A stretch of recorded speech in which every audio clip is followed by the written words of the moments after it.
Welcome to HCS Talks. I am your host, Superintendent of Hampton City Schools, Raymond Haynes.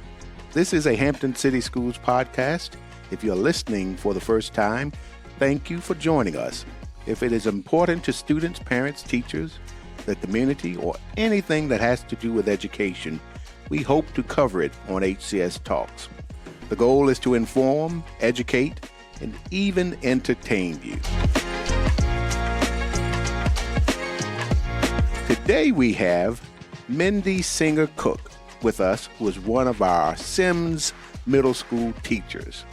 So thank you for being here, Ms. Singer Cook. I'm looking forward to talking with you today and learning more about you and your vast experience in education. Okay, thank you very much for having me. Yes, ma'am. I'm excited. So tell me, Ms. Singer Cook, or tell the listening audience, when did you begin teaching in Hampton City Schools? In September of 1985. September of 1985. Yes, sir. Long time. You have given your blood, sweat, and tears to Hampton City Schools, and your dedication and commitment is quite evident based on your passion for this work on a regular basis. Thank you. So, where else have you taught? Has Syms been the only place you've actually taught? Yes, sir. Arnetta Washington was the principal, and she came out of her office around the corner, and I stood up, and she said, "Good afternoon," and I said, "Good afternoon," and we just knew I had it.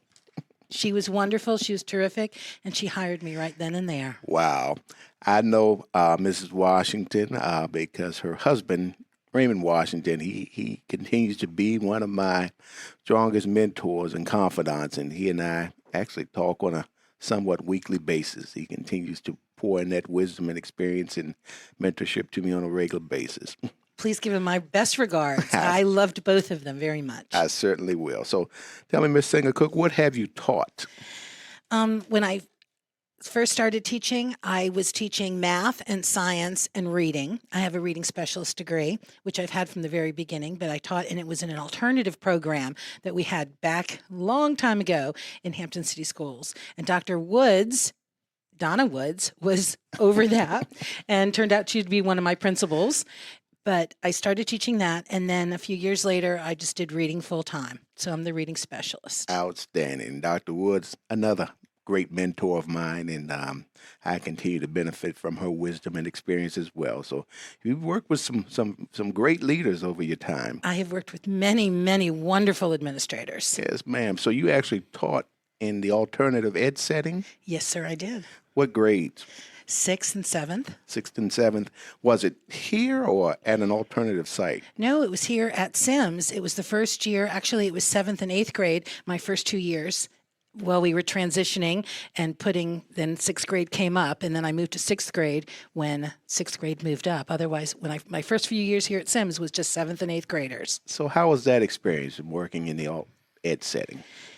Those are my favorite group of students to teach and to work with and to learn from, because they're as anxious and as motivated or as reluctant as I am. So building relationships is huge, and those students, I love them, and they apparently respect and love me back. Oh, absolutely. I started my career in alternative education as well, and working with that group of young people, I think is pretty special, because we're making certain we continue to instill that sense of hope and belief that they can do and accomplish great things, and just making that connection with them and building that rapport and relationships, I think is pretty powerful and impactful too.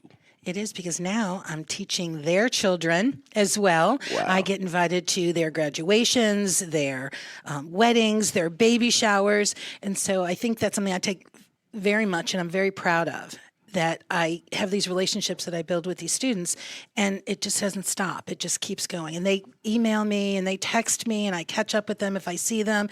They come up to me and say, "Do you remember me, Mrs. Singer Cook?" And I'm like, "Oh my, okay." See, and that impact that you're making is lifelong, and they're coming back and inviting you to weddings or graduations, that shows that you connected with them and they know that you actually care about them. And they remember that for many, many years. And I often say when I'm speaking to groups of people, I remember every teacher I had, K through 12, good, bad, or indifferent. And I recognize, most importantly, those ones who made the biggest impact on me. In many instances, I'm still in contact with most of them to this day. So I can certainly relate, and it is certainly something you should be proud of, and knowing that you've made a difference in the lives of many, many young people to the point where they're reaching back out to you and sort of asking you, remember me, or inviting you to special events. And it's like that being part of that family. And I think that's the word, family and community. Yes. And making and building those relationships. Yes, ma'am. So why did you become a teacher? I love learning. I love reading. And I like to share. I'm a talker. So everyone always asks me, are you a teacher? I'm like, yes. Because I ask a lot of questions and I just try to relate to people and find out what they're about and what they like and build on that. Mm-hmm. And yet being inquisitive, I'm sure you instill a lot of that in your students as well, making certain they ask questions and find out the why behind things. Absolutely. And that's one of our big strategies we're working on this year is the questioning, the QAR questioning, and being able to answer them and those strategies to not only help them, not just in reading, because if you can't read and understand, reading is the key. Life skills. Life skills, absolutely. So that brings me to this. I know you're currently teaching the reading and writing exploration class. Yes. Tell us about that class. It's a class that focuses on those children who have the abilities but haven't put forth on paper the evidence of how smart they are. And they're hand-chosen and picked because they're SMART. And just getting them over that hump and letting them know, because talking to them, they've got it. They just have to learn the skills and strategies and tricks of getting it from their head all the way down their arms, off their fingers, onto paper or a keyboard. Yes, to ma'am. prove it. So do they stay in that class the entire year, or is it they reach some level of mastery and come out, or how does that work? It's a year-long class, but we reevaluate all the students and all their data at the end of the first semester in January. And if they've proven steady growth, then they have the opportunity to come out and go into another electives. Nice. Yes. So I'm sure that you experience a lot of success with that and working through and watching how they may have started off with you, sort of like a pre-assessment and then mid-assessment, and then determining how well they have progressed over time. So talk a little bit about that. We look at a lot of their data, and we are using that information to find out and their baselines, and then I steady graph them and record all of their data as we go along using their SOLs, their growths, their CSAs, their SRMs. And as long as we're seeing steady growth, I count that as a success. Yes. If I can get them to move up a band, then that's major success. If we go from far below basic levels to basic levels, it's still success. That's growth. Yes, it's absolute growth. So I would imagine, and working from this aspect of the reading and writing and exploration, that you have constant communication or collaboration with the other English language arts teachers as well. Absolutely, and not just English language arts. I, of course, across all subjects, because if you don't read and understand what you're reading, then even the health teachers, and I share all the SRM scores with them, and if they're having difficulty in their classes, they can also bring their work into my class, and I'll help them through it or understand to have them do it. Wow. That's pretty powerful. So young people having that resource, it's not just the English language arts. If they're struggling with the reading and comprehension aspect in science and social studies, or even like you mentioned, health and physical education, they're able to come in and get that additional assistance and utilizing those skills to ensure that they are mastering the whole concept of comprehending what they read. So what about the writing piece as well? How does that work? We're working on the writing piece step by step, slowly, and I'm making sure they have mastered those basic skills before they move on. So we're starting subject-verb agreement, we're starting with plurals and possessives and singular nouns, and this year we've added a huge component of word fluency and multisyllabication. Wow. I know. So that's actually been very, very exciting because we're pulling that up from elementary, and we're finding it a lot of fun. So that's been exciting. So I guess the other piece with that, sounds like you're focusing on, I guess, getting them prepared for the multiple choice portion of a writing test as well as the direct writing. How are you working with both components of that? Having them being able to recognize the differences between speaking and written language and proper, it's been very enlightening because they will speak one way, but it's not proper American English. Right. So when they see it, we go back and forth and they're like, wait a minute, you're right. And so, like subject, verb agreement and making sure that all works. And watching the light bulb go off is that's everything. Yes. So I would imagine one of the other challenges would be, the social media era and the texting that probably plays a part in the speech and also the written aspect of it as well. Absolutely. So in my classroom, if you walk in, they'll tell you it's proper American English. So they know it's not the texting. That's actually kind of hurt us. So we've really backed up. And like I said, we're taking sure, steady steps. And the acronyms don't always work. And especially when you're writing a formal paper. But I break it down more if they fill out applications or their driver's ed test, because that's a big thing. They're all, especially the 8th graders, they can't wait to get to high school and take driver's ed. Right. But understanding all those processes. In applications now, it's not just an interview, but that's very important. You have to be able to speak proper American English, but you have to fill out because not everything's multiple choice either. Absolutely. It sounds like a lot of life skills that you're instilling in them as well. And a lot of what you're saying speaks to us and how we're backwards mapping the portrait of a Hampton graduate. But these types of skills we know will benefit them as they prepare for college career and life in general upon graduating from one of our 4 high schools. So it speaks volumes to your laying that foundation here as well. Well, I used you as an example, Dr. Haynes, because I said you want them, to be well-versed, written, oral, and be able to communicate and how it's important in the real world. Yes, ma'am. People oftentimes develop their first impression of you based on how you speak and often how you write as well. So we know those are critical skills to advancing in life in general. So I know you're also the climate coach here at Syms. And yes. One of the things that continues to be a priority for me as the superintendent is to continue to support and provide, ensure we're providing a safe and nurturing school environment for everyone. We talk about ensuring that it's safe for students, but we see this as critically important for staff as well. Absolutely. If folks don't feel safe in an environment, it impacts their ability to perform at their best, as well as we know the impact it has on young people. So tell us about the importance of this position for you here at Syms as well. It's very important, and being the climate culture coach is an honor, and being a veteran teacher has allowed me to actually go up to a lot of those newbie teachers or career switchers and letting them know that things that are affecting them and that they're starting to stress us out as well, me as well. Yes. When there's shifts and there's change, and it's all going to be okay, and we're in this together, building a community, not just with our students, but within our staff, because a happy teacher, a happy educator, yes, happy students, happy administration, and it makes life happier. You want to come to work, and that's the beauty, actually, I think, of education, is it's never the same day twice. Yes, so, ma'am. And we're all in the same boat. It also helps having you as a climate coach and that positivity that you have, along with the experience, and you can tell them the ebbs and flows and things that happens, and recognizing tomorrow's a new day, and this too shall pass. But it also helps in terms of us, looking at the strategic plan where it talks about attracting, recruiting, and retaining exceptional staff with the focus on retention. Of course, we want folks to choose Hampton City Schools as their place of employment, but we also want them to choose and commit to staying as well. So when they're coming into a safe and nurturing environment, and someone like you serving as the climate coach for the school, it sort of sets the tone for everything else as well. Well, Hampton City Schools has its going on. I mean, I'm very proud to have been a Hampton City School employee all these years, and I'm here because I want to be. I commute from Norfolk every day, yes, ma'am, and have to battle that bridge tunnel, but I wouldn't change districts at all because Hampton's on the cutting edge. They're receptive. It's a community, and I feel very supported.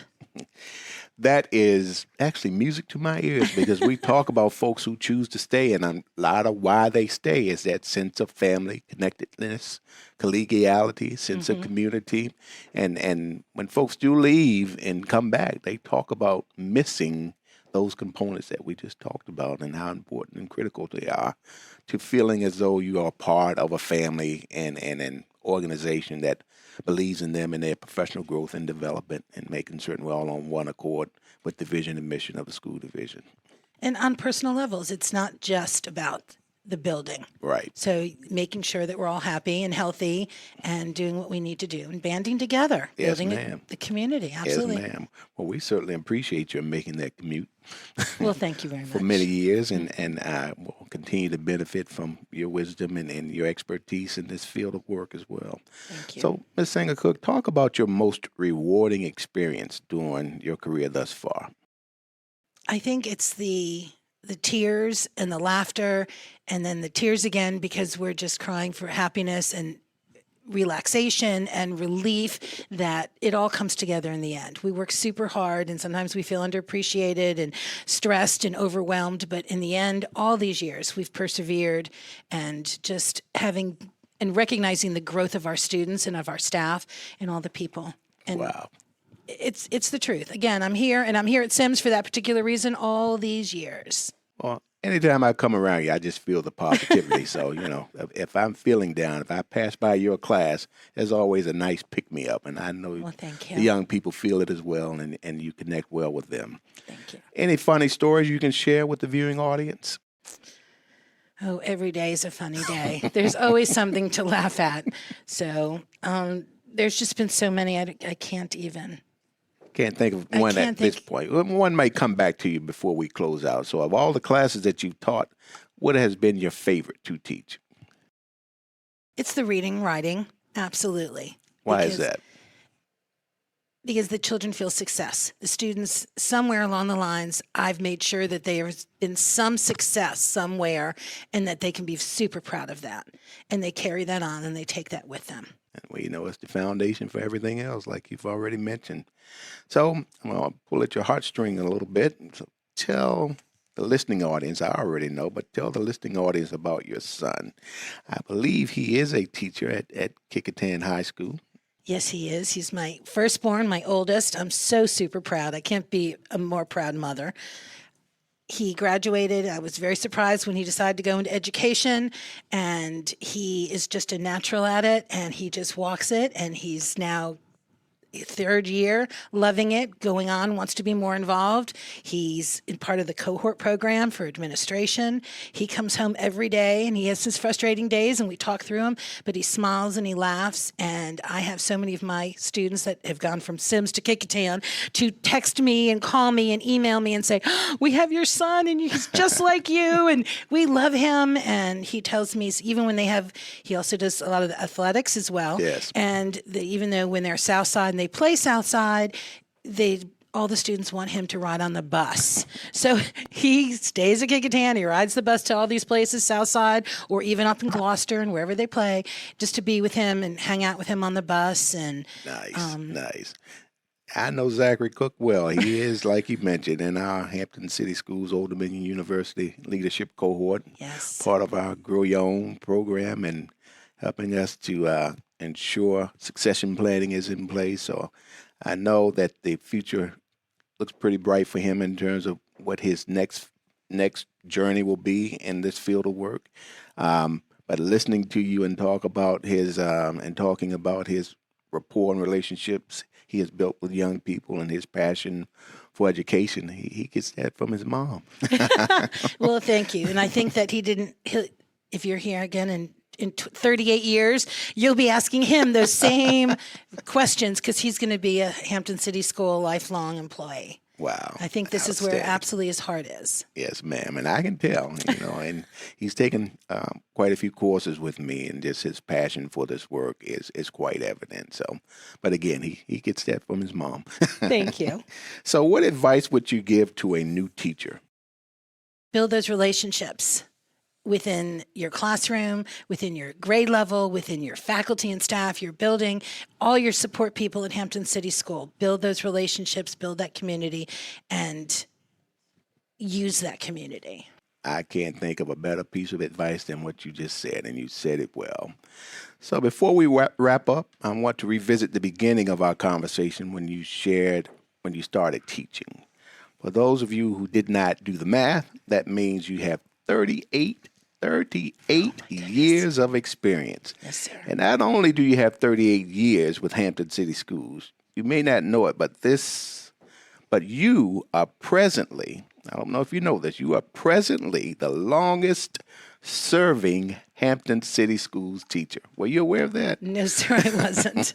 I feel very old. Very, very old. No, I feel that wisdom, and we have benefited immensely from your commitment and dedication to Hampton.